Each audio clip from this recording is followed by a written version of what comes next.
भगवान के जो भक्त हैं उनकी रुचि रहती है इसमें श्रवणम और कीर्तनम है। श्रवणम कीर्तनम के विषय में आप शुरू से अंत तक पढ़ते हो। एक रूप से देखा जाए सारे शास्त्रों का निर्णय क्या है, भक्ति योग। और आप भागवतम में देखते हो प्रथम स्कंद से 12वें स्कंद तक इसी विषय पर बल दिया जा रहा है।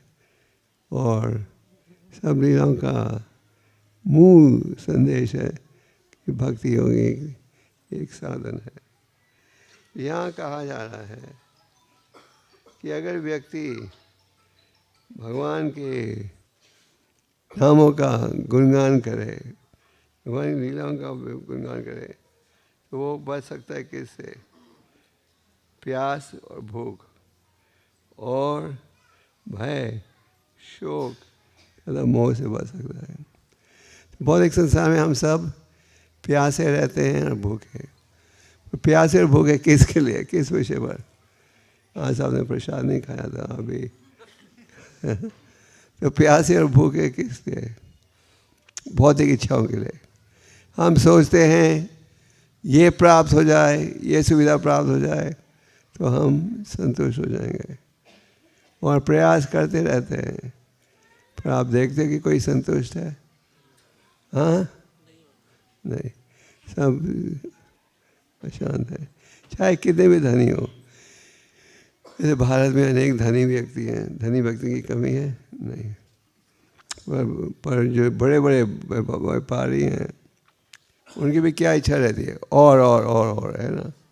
उस दिन मैं पढ़ रहा था भारत के 9 प्रसिद्ध व्यापारी हैं जिनके पास भारत की 50% संपत्ति है।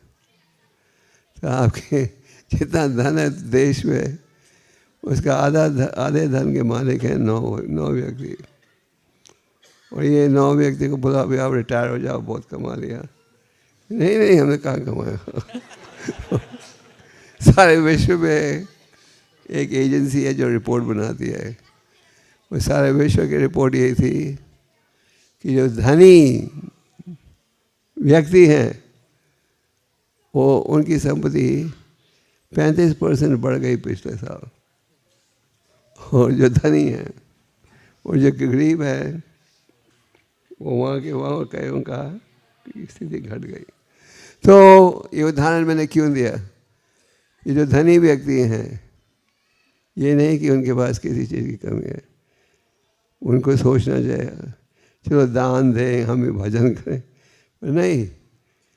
उनकी भूख और प्यास इतनी तेज है कि जितना प्राप्त हो उतना ही कम है।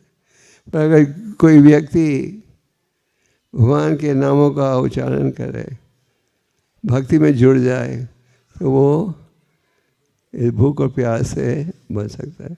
यह नारद मुनि कह रहे हैं कि भक्तों की संगत में अगर आप श्रवणम कीर्तनम करोगे इसके द्वारा जो बहुत एक भूख और प्यास है उससे बच सकोगे।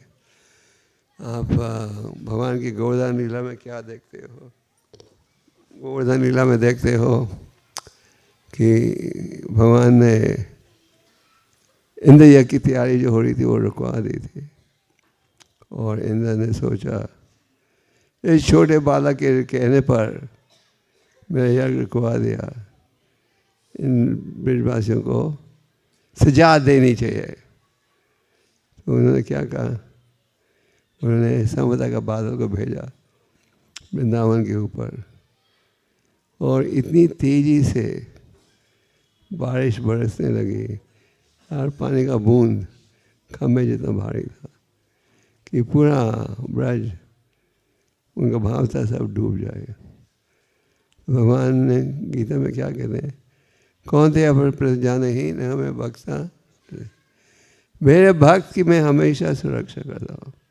भगवान ने देखा कि सारे ब्रजवासी घबराए हुए हैं तो उन्होंने बाएं हाथ की छोटी उंगली के नाखून के बल पर इस पर्वत को उठाया और सारे ब्रजवासी उसके छाता के अंदर नीचे आ गए।